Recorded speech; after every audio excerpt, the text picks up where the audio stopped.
That morning, I woke up with a queasiness that I couldn't quite name, a mixture of excitement and a nagging sense of unease. Today was the day I would officially graduate from UCLA, majoring in finance, with a first class degree in hand. After 4 years of studying and working tirelessly, I had finally gotten my hands on the sweet fruit. The gown and cap that symbolized success weighed heavily on my hands, but they felt light compared to the pressure simmering inside me. What I called family, an entity waiting for me to face. The graduation party was held right at my parents' mansion in Los Angeles, a place so lavish that it sometimes felt suffocating. Crystal chandeliers glittered on the ceiling, jazz music played softly from the corner of the room, and unfamiliar faces, my parents' friends, their business partners, came in to congratulate me with formal, cold words. I tried to smile, to respond to all the compliments as if I was enjoying the moment, even though I knew full well that everything I had achieved today was my own doing, without a penny, without a word of encouragement from my family. As I was chatting with my close friends, the only ones who truly understood and supported me, my father's cold, steely voice cut through the air. "Emma, come out here." His voice was sharp and angry, despite the fact that the party was still going on. I took a deep breath, knowing that the moment I had been preparing for had finally arrived. I walked into the living room, where my parents, Richard and Carol Collins, stood, stone-faced and cold. My brother Ethan sat languidly on the leather sofa, his eyes glued to his phone, but I could tell every sense of his being was straining to hear. Without beating around the bush, my father held out a stack of papers, blank white pages covered in emotionless writing. "Emma, this is your grandmother's renunciation. Sign it, and everything will be fine. You know Ethan needs the money more than you do." His voice was flat, emotionless, as if he were talking to a subordinate, not his own daughter. I raised my head and looked him straight in the eye. I had anticipated this for a long time, ever since the day Grandma Margaret had whispered to me about the secret will. Perhaps it was my composure that had momentarily taken him aback. "I will not sign," I replied, my voice calm but firm. "It is my grandmother's inheritance, not something to be bargained or divided." His face changed color instantly. Red, veins bulging on his forehead, eyes blazing with anger. It was clear that the answer had made him seethe. Everything happened so fast that the laughter in the room suddenly stopped. My father snatched the diploma from my hands, the paper I treasured like a treasure, and hissed, "You don't deserve anything." His voice echoed throughout the room, drowning out the jazz music. Then, without hesitation, he tore the diploma into shreds right in front of everyone. The sound of the paper tearing was sharp, like a knife cutting into my heart. "Ungrateful!" Yet strangely, I did not cry, nor did I panic. A strange calm enveloped me. I looked deep into my father's eyes, in which, besides anger, there was something darker, despair and greed. Then I glanced around the room, faces of shock, astonishment, judgment. Finally, my eyes fell on a corner, where Rachel Thompson, Grandma's personal lawyer, was standing, her eyes meeting mine. She smiled discreetly, knowingly. I nodded to Rachel, a signal that the plan was set in motion. Without another word, without a tear, I turned away. Each step was light and steady, as if nothing had happened. I left the magnificent mansion, leaving behind a crowd stunned in silence. I knew clearly, this was not the end, but the beginning of a war I was ready to face. I didn't cry. Not because I was cold or insensitive, but because my tears had dried up long ago. My childhood had drained them. The Collins family, beneath the veneer of a model Los Angeles upper-class family home, was a hollow mass gnawed by favoritism and selfishness. I grew up in a home where love was unequally distributed, where I was always a shadow of the brilliance my parents lavished on my older brother, Ethan. Ethan was 2 years older than me, the child of his parents who had been blindly and foolishly pampered. He was the living symbol of laziness and irresponsibility, but in the eyes of Mr. Richard and Mrs. Carroll, he was still the little prince, the only pride they wanted the world to see. I still remember clearly on Ethan's 18th birthday, My father gave him a gorgeous, absurdly expensive sports car, a gift that I knew, no matter how hard I tried, I would never be able to touch. While I kept bringing home straight A's and academic awards, Ethan was given an unlimited credit card, spending it on all-night parties, reckless bets, and useless luxury items. His tuition at a prestigious private school was always paid in full, even though his transcript was red with warning numbers. When he got into trouble, breaking things, getting into fights at school, or getting pulled over by the police for racing, my parents were always ready to step in, to shift the blame so that Ethan didn't get hurt. And me? I am their daughter, but my life has been painted in completely opposite colors. From a young age, I was forced to learn to stand on my own 2 feet. While Ethan was picked up by a private car from school, I quietly took the bus, walked in the sun or rain. To buy books, clothes, or simply a new pen, I had to work part-time, waiting tables at a coffee shop after school, tutoring neighborhood kids, or working at the library on weekends. Every penny I earned was soaked in sweat and perseverance. I still remember vividly the day I brought home the Certificate of Excellent Student and the Certificate of Merit from the city-level speech contest, eagerly waiting for a proud look, a simple compliment. But Mrs. Carroll just glanced at it and shrugged. "That's fine, Emma. You're luckier than Ethan. That's why you're such a good student. He's under more pressure than you." My father just flipped through the newspaper, nodding indifferently. Those indifferent reactions, those empty words, repeated over and over like the hands of a clock turning a meaningless circle, gradually wearing down all my desire for recognition. I lived like a stranger in my own home. Dinners were a constant barrage of tension, where praise was lavished on Ethan's exaggerated achievements, while I was criticized for my petty, unreasonable mistakes. I learned to be quiet, to observe, and to handle things on my own. The lack of love forged a steely will in me, an unshakable independence. I learned that in this house, I couldn't rely on anyone, not even a proper hug. It was this cruel discrimination that drove me to seek another refuge, one where I didn't have to prove myself worthy of love. And I found it. In my grandmother Margaret. With her, I wasn't compared. I wasn't judged. I was listened to, understood, and most importantly, prepared for the battle I knew would one day come. With her, I didn't have to be anyone else.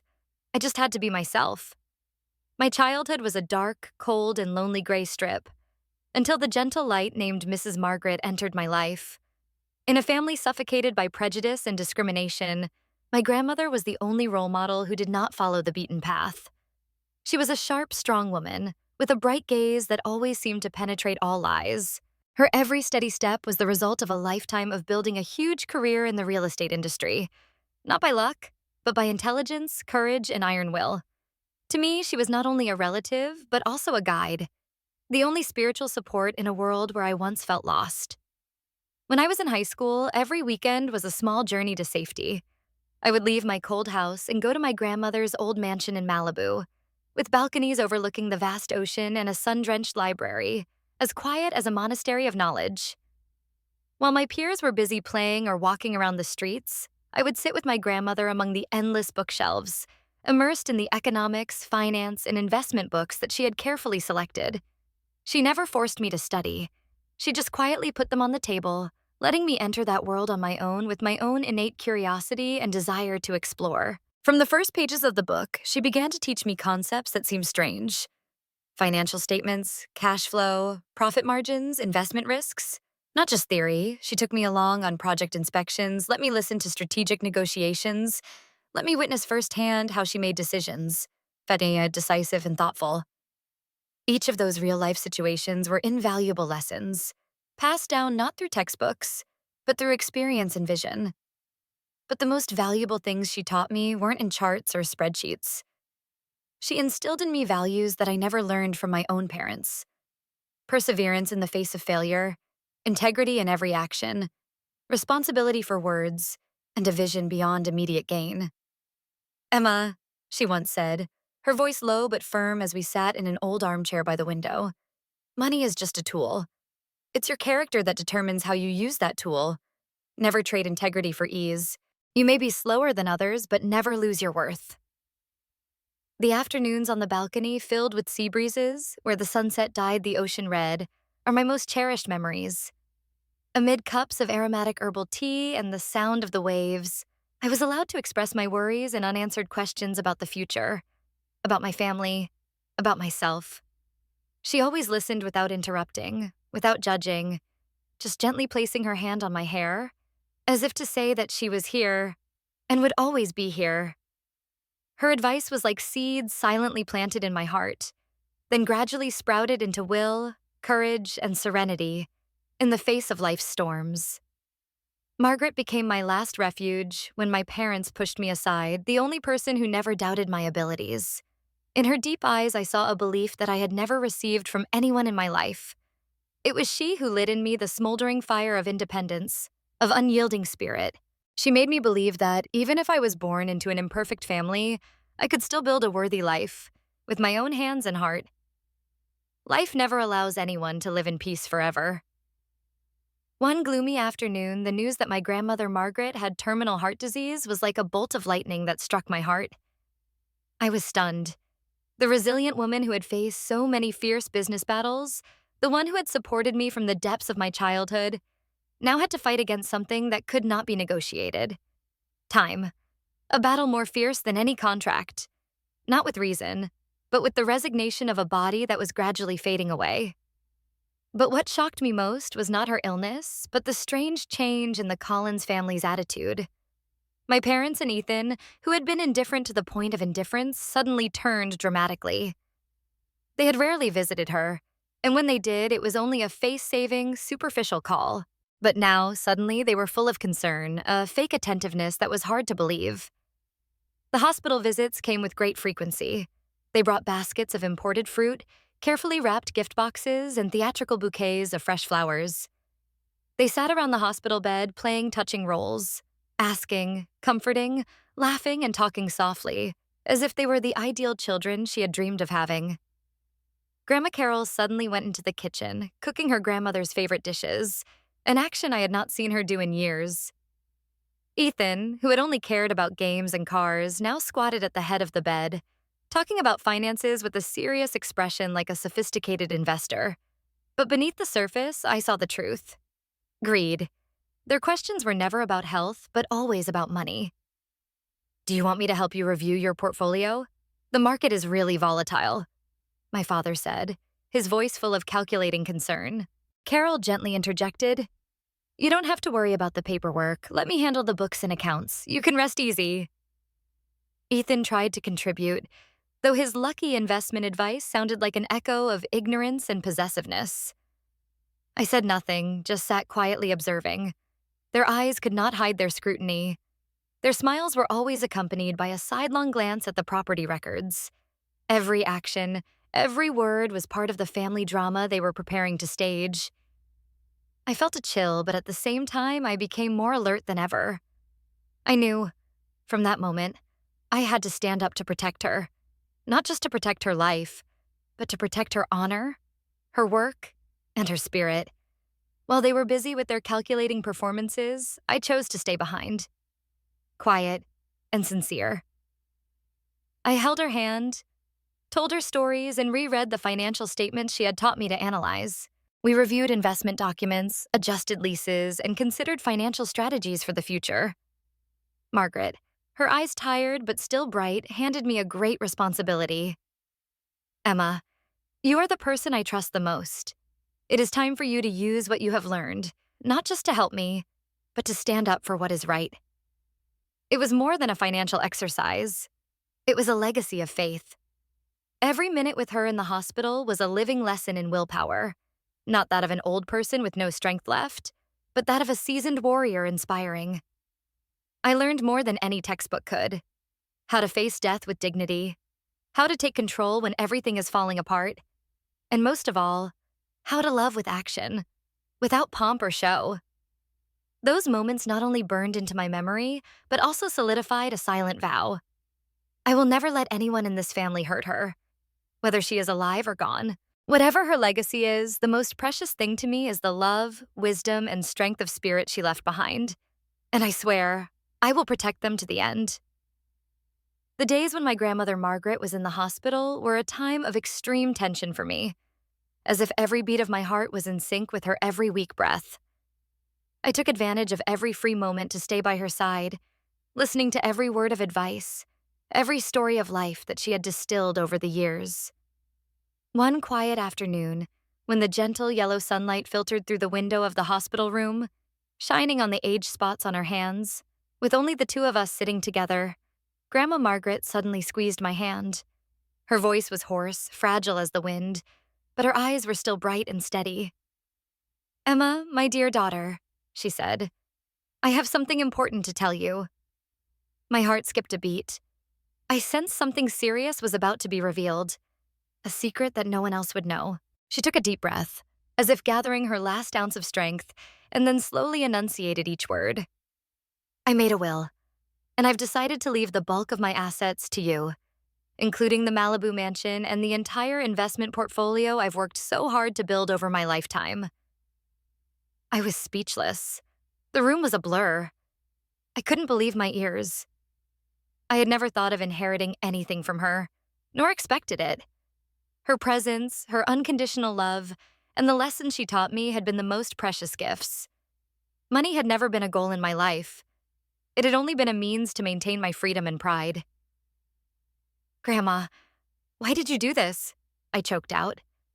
"I don't want to think about wealth right now. I just want you to live a long life with me." She shook her head gently, a soft smile flickering at the corners of her lips. "Emma, don't worry," she said, her voice calm as if she had considered everything. "I have considered it carefully. You are the only one who understands the value of labor, of every penny I have paid for with blood and tears. You are the only one I trust to cherish, preserve, and make this legacy grow in the way it was meant to." She paused, as if to regain her composure. "You have the courage, the morals, something that the rest of our family lacks. You stand on your own 2 feet, never relying on anyone." Then her gaze sharpened, her voice carrying a stern warning. "They won't let this go, Emma. Your parents and Ethan, they'll do anything to take back what's yours. You have to be strong. You have to stand your ground. Don't let kindness make you weak. This fight isn't easy. You have to protect yourself. Protect the values I taught you since you were young." Her eyes looked at me with love, but also with concern. "I have prepared everything to protect that will, but you must prepare yourself too. Go to Rachel Thompson, my personal lawyer. She knows what to do." I held her hand tightly, speechless. Although I had never wanted to discuss her assets while she was alive, every word she said seemed to sow a seed of caution in my heart. I knew clearly. A storm was brewing on the horizon. I would have to enter an unwanted war. But I also understood this was not just a burden, but also a sacred mission. From that moment on, I remembered her every word, every advice, every hopeful look. I knew that from now on, my life would no longer be peaceful. But I also knew clearly I would have to become the person she believed in. Strong, upright, and never submissive.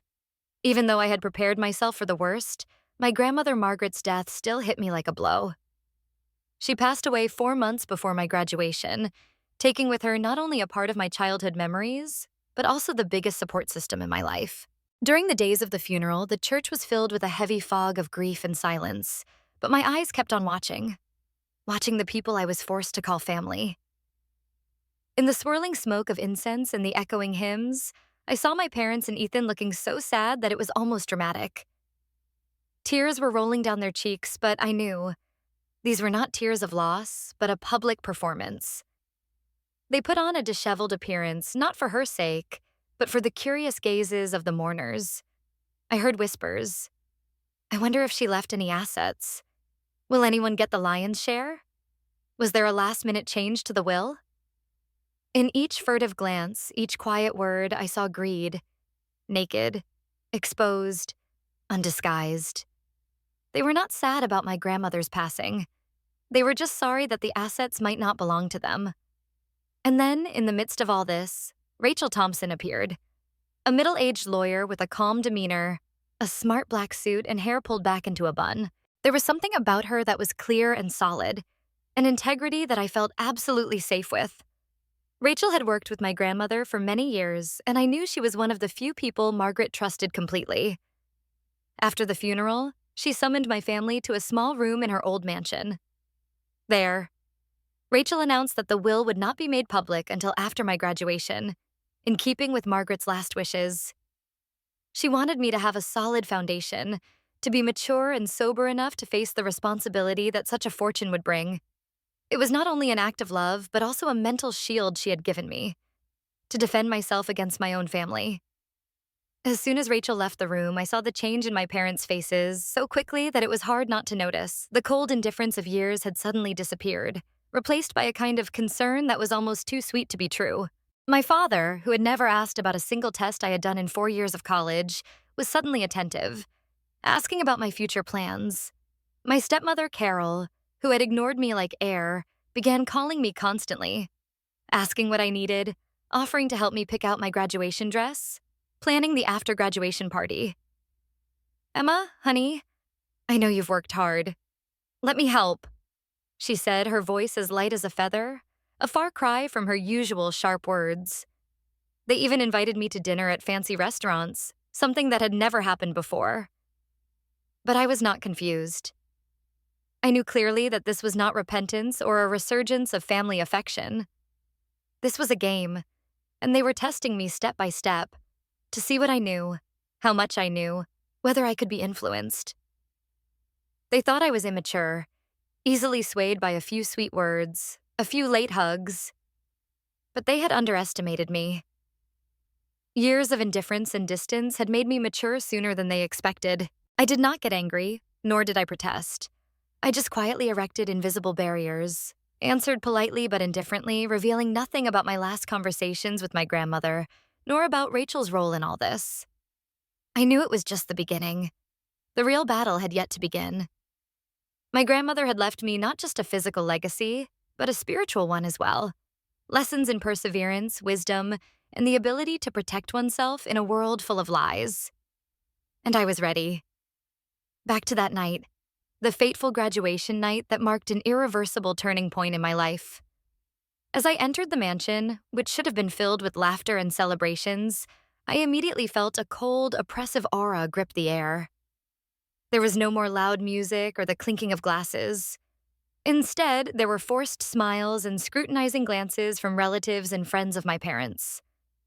All were directed at me, as if I were the main character in a play whose script I had never read. The tension was so thick I could feel it clinging to my skin like a poisonous mist. There was a clear plot waiting to be revealed, and I was the only target. My parents, Richard and Carol, could not hide their calculating gazes. They were like patient predators, silently watching their prey enter a trap they had set long ago. After a few superficial congratulations from the guests, my father signaled everyone to stop and gather in the living room. He stood in the middle of the room, holding a glass of blood-red wine, wearing a false air of dignity. Today is a very meaningful day for our family. Emma has graduated, and we are so proud. His voice was smooth and steady, as if he had practiced for hours in front of a mirror.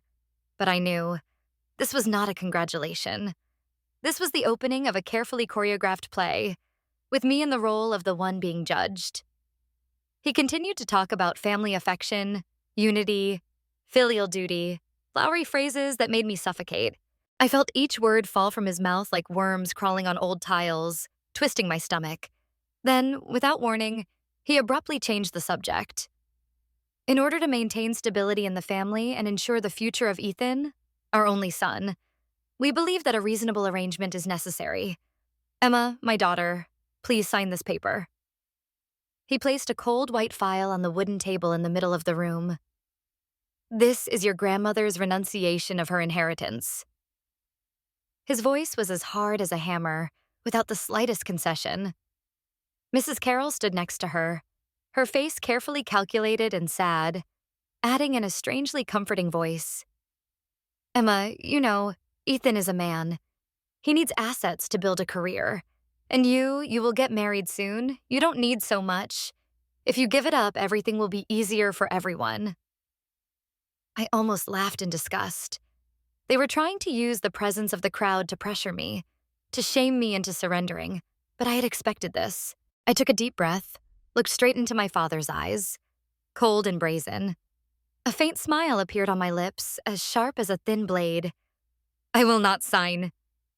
My voice rang out in the strangely silent room, each word clear, unshaken. Grandma's legacy is for me, and I will keep it. The words were like an explosion in a closed cellar. My father's face turned red, the veins bulging like vines around his temples.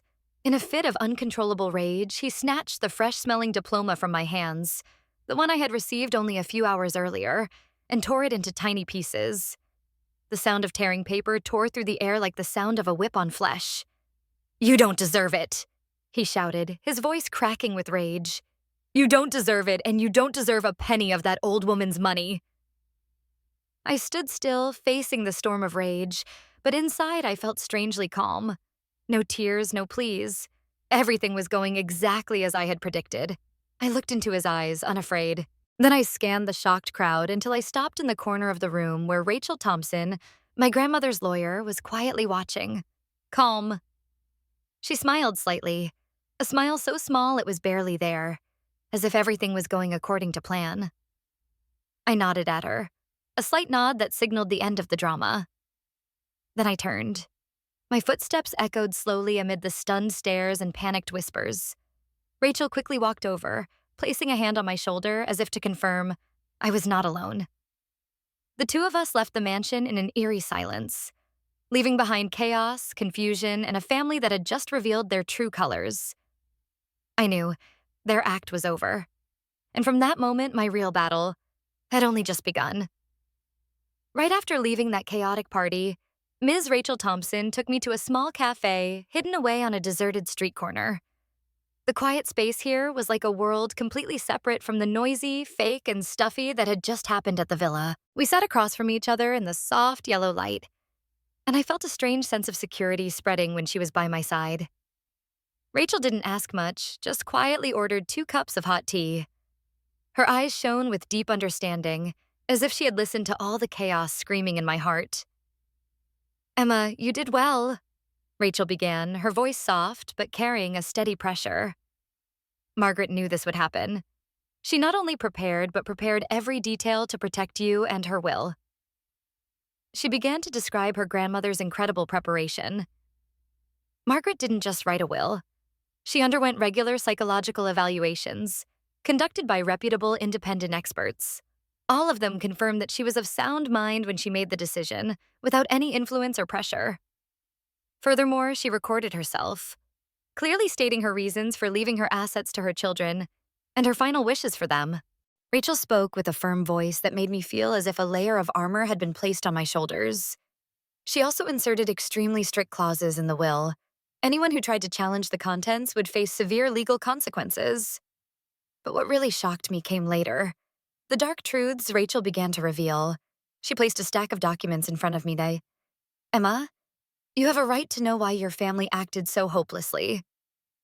According to Rachel, my parents, Richard and Carol, were deeply in debt, secretly accruing mortgages on assets that were still in Margaret's name or had yet to be transferred.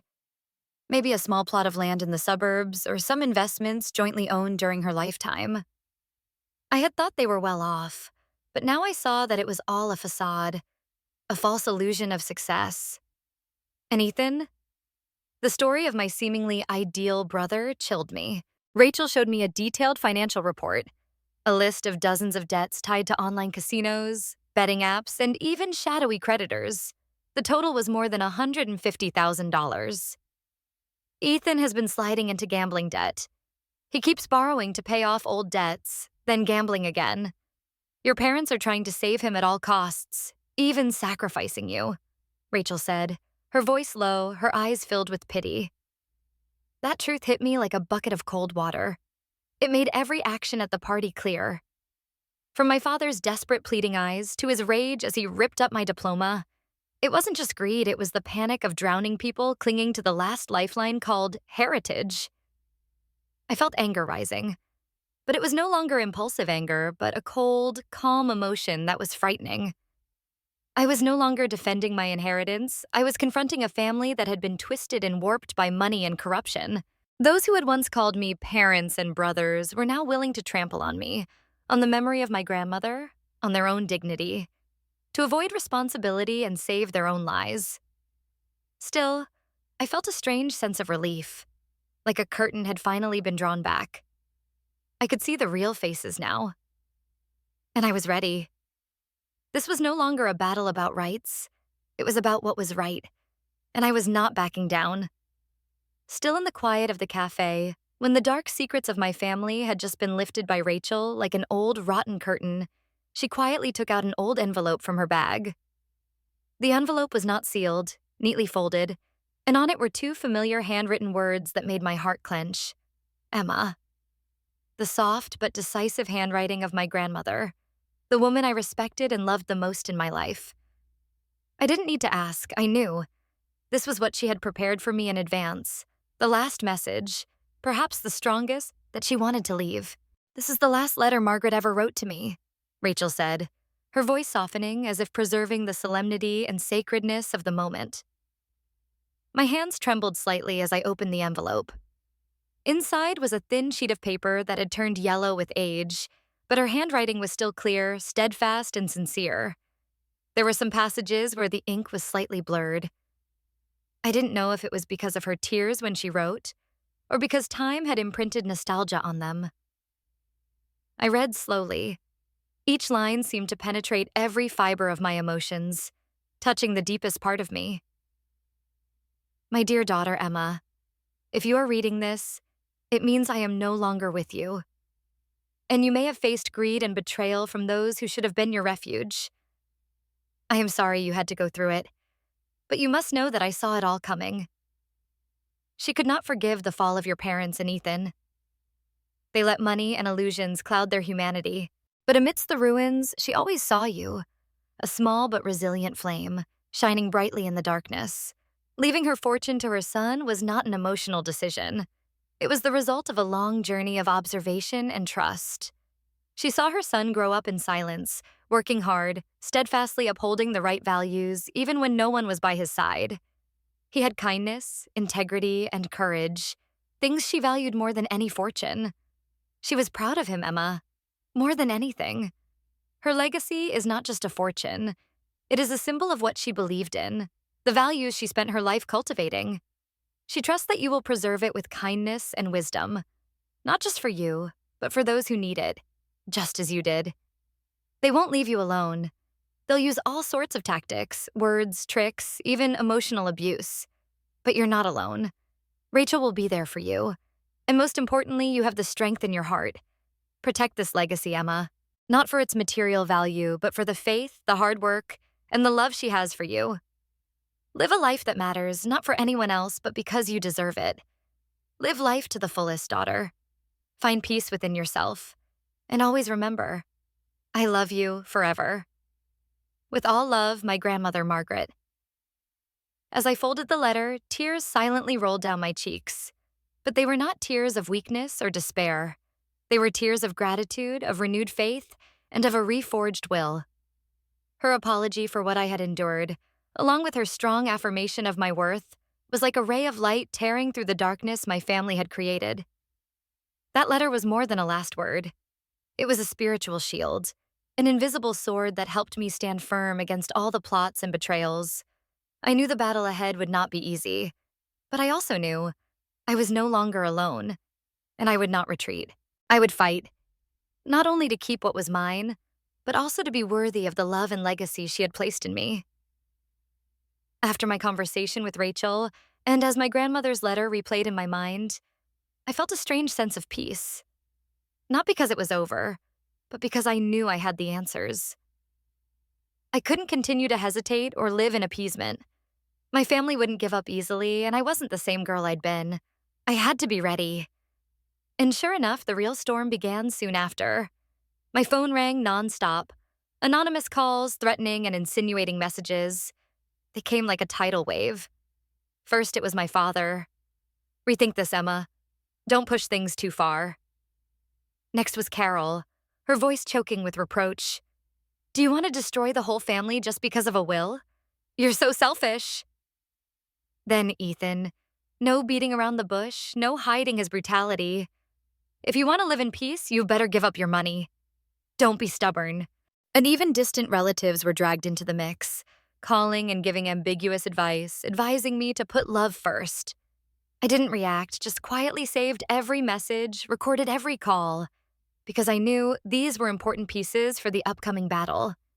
The harassment escalated quickly. One morning, I went to check on my grandmother's Malibu mansion, which was now officially my property, and found the front door had been forced open. Fortunately, my grandmother had installed a strong locking system so no one could have broken in. But the damage and the mess around the door were clear signs of an attempted break-in. I immediately called Rachel. "Someone tried to get into the mansion," I reported. On the other end of the line, Rachel sighed heavily. "I knew it, they're panicking. They're probably looking for documents, property, or something that Margaret didn't get to give you." The situation could not continue. Under Rachel's guidance, I began to proactively implement measures to protect myself and my inheritance. First, I contacted a professional security company. Within days, the Malibu mansion was equipped with a state-of-the-art surveillance system, wide-angle cameras, motion sensors, an alarm system that linked directly to the police. The mansion was now an impregnable fortress. As we tested the system, Rachel said softly, "Mrs. Margaret always put safety first, Emma. She will be relieved by this." Rachel didn't stop there. She helped me review the entire financial system related to the estate. We discovered several bank accounts that were still jointly owned or authorized by my parents. Rachel immediately took the necessary legal steps, freezing the risky accounts, transferring full ownership to me, and ensuring that no one but me could withdraw money or manipulate the finances. At the same time, I changed all my personal contact information, phone numbers, emails, online accounts, keeping only a few people I truly trusted. I needed a circle of absolute safety. I also decided to move out of my old house, away from any space that could be controlled. Although I had long been financially independent, now was the time for me to have a separate, undisturbed place to prepare for the next step. A small apartment, but private and solid enough, where I could think thoroughly and plan clearly. Every step was taken carefully, calculatedly, without letting emotions overwhelm reason.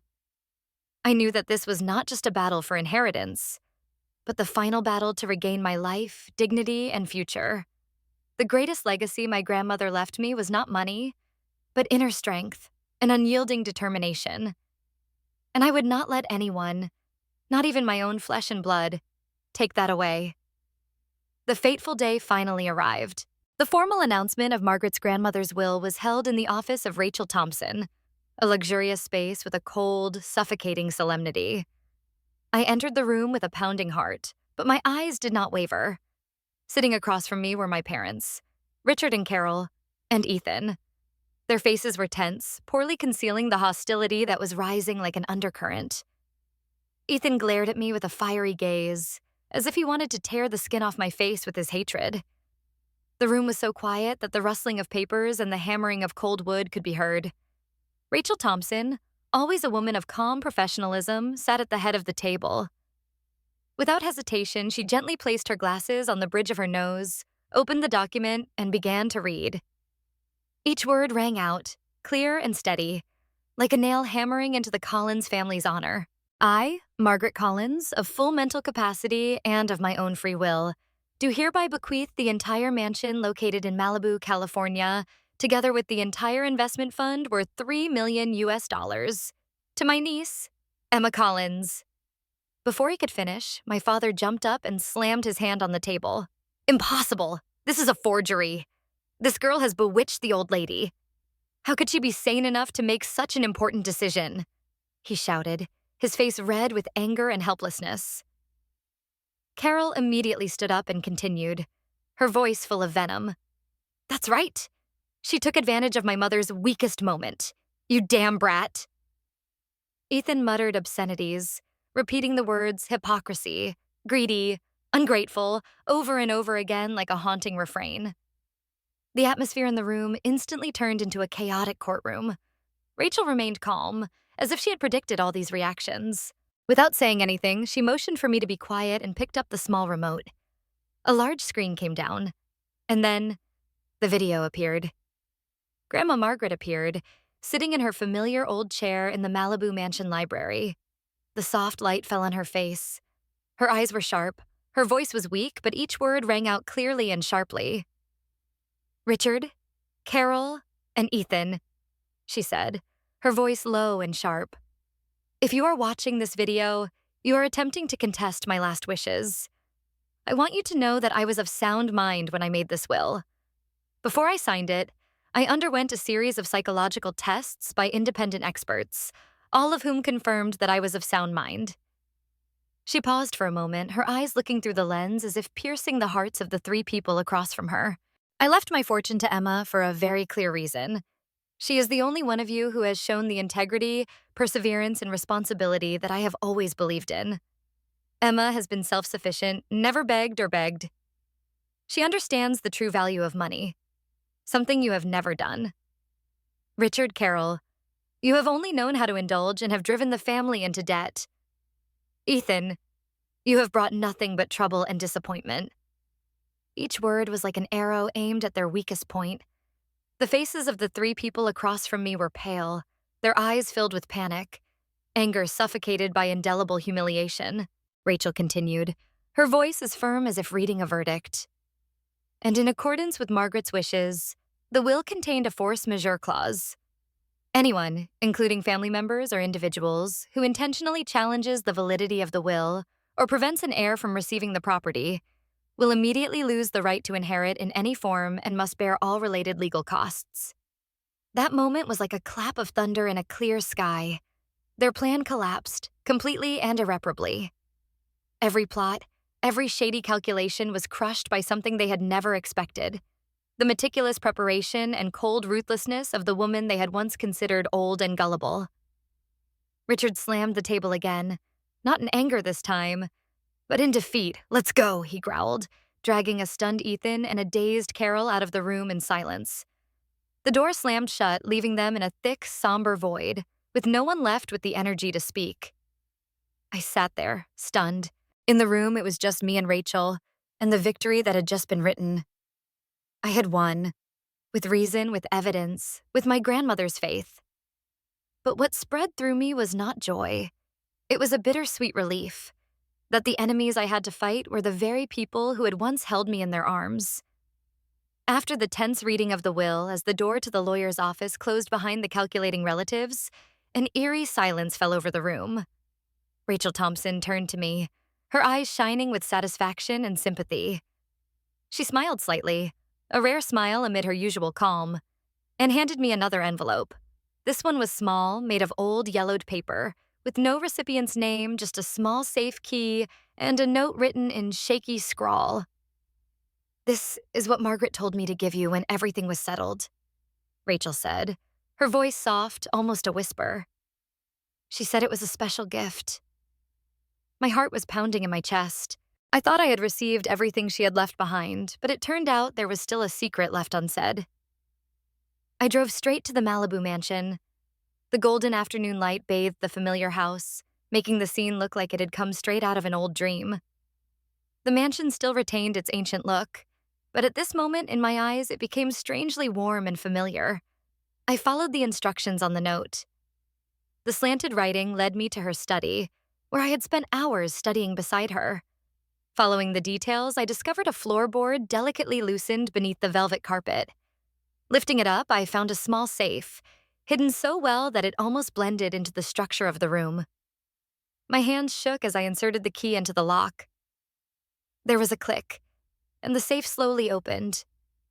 There was no gold or silver, no glittering jewelry as one might imagine of a late-life treasure. Instead, there was a neatly organized investment portfolio, a detailed stock list, and a sheaf of old parchment. I pulled them out carefully, almost holding my breath. The initial estimate put the value of the safe's contents at over $4 million US, a completely separate estate, not mentioned in the public will. This was clearly a final gift, hidden away as a final layer of protection for me. Alongside the financial records, I discovered Margaret's personal diary. Unlike the usual business notebooks, this one contained her intimate thoughts during the last years of her life. And it was from those pages that a shiver ran down my spine. She had recorded in detail the attempts by my parents to manipulate, deceive, and extort, Every scheming phone call, every false offer of financial help, every false visit, all were meticulously recorded, dated, and sharply analyzed. Richard called again today. He was worried about the stock market and told me to transfer money to his account so he could manage it for me. One note read, "Ridiculous. Does he think I'm crazy? Just trying to squeeze every penny out of his failing company." Another read, "Carol said Ethan needed capital to start a business. Start a business or start another series of problems? I know she's blindly defending her irresponsible son." Reading this, I understood that she had left me more than just her wealth. She had left a part of her soul, a great legacy, not in financial figures, but in vision, wisdom, and courage. She had prepared everything, not only to protect her will, but also to protect me, her most beloved granddaughter. The diary not only exposed the greed of my relatives, but also demonstrated Margaret's strange wisdom and prudence. I realized that through all of this, she taught me not only how to get rich, but also how to maintain my values in the face of greed and lies. This is not just an inheritance, it is a symbol of perseverance, a strong will to live, and an unyielding lifestyle. A legacy that cannot be measured in money. A treasure of wisdom, honesty, and resilience that I will carry with me for the rest of my life. 6 months after the dramatic announcement of my will, my life entered a new chapter. Quieter, but deeper and more solid than ever. The Malibu mansion, once a symbol of my grandmother's power and mystery, now belonged to me. I had renovated the house with all my respect, still keeping the classic, elegant architecture that she loved, but skillfully adding modern, sophisticated details that clearly reflected my personal mark. This space was no longer just an inherited property. It had become a true home, a place where I found peace, the presence of memories, and a sense of belonging. Her study, once filled with notebooks, teacups, and sharp eyes, now became my office. I sat in her old chair, continuing to write unfinished plans with my own dreams. With the financial resources my grandmother left me, not only from her legal inheritance, but also from the treasure hidden in her old safe, and the profound lessons she taught me throughout my childhood, I began to turn my ambition into reality. My biggest dream is to continue Margaret's spirit of altruism and foresight. I founded the Margaret Collins Scholarship Foundation, a nonprofit organization dedicated to disadvantaged students with outstanding abilities in finance and business. I want to provide them with the opportunities to learn and develop, something I dreamed of but did not receive from my own family. I want them to know that integrity, perseverance, and kindness can open other doors in life. For me, running the foundation is more than just a job. It is a mission, a reason to wake up every morning and know that I am doing something meaningful. At the same time, I began planning to start my own financial consulting firm. I believed that with my experience, combined with the hard lessons I had learned from my own family, both failures and deceptions, I could help others protect their wealth, invest wisely, and avoid the pitfalls of greed. I wanted to build a business where transparency, ethics, and trust were the core principles, something I had always wanted in my family. Despite overcoming the legal battle and opening up a promising future, the deep wounds in my soul cannot be simply erased. A childhood filled with lack of love, memories of betrayal and loneliness accumulated like scars that do not heal easily. I knew that I could not continue to live with an unhealed past, so I proactively sought psychotherapy. Private conversations with a professional helped me remove layers of defense, face the pain, release pent-up emotions, and gradually rebuild trust in myself and in healthier relationships. It was not an easy journey, but it was necessary for me to not only live, but to truly have peace in my mind and heart. On the family side, my parents and Ethan still reach out occasionally, sometimes with cryptic phone calls, sometimes with texts laced with blame and lament. Sometimes they elicit pity, sometimes regret. But I've learned to draw a line now, a line between kindness and self-preservation. I still respond, but briefly, politely, and firmly. Their blood, yes, but not family in the sacred sense I once hoped. I can no longer let them manipulate me, let their lies intrude on the peaceful life I've worked so hard to build. My real family, I found in the friends who stood by me, and especially in Rachel Thompson.